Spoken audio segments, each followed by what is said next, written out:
So, fortunately our mills are set up on our property, but you can see, you saw some of the swamp and stuff we went through. This log is clean. There isn't a speck of dirt on it anyways.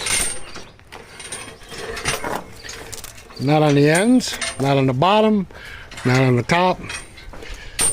This log is as it is when it was standing in the woods. As you can see, we've hauled some pretty big logs with these. That right there is a 24 incher.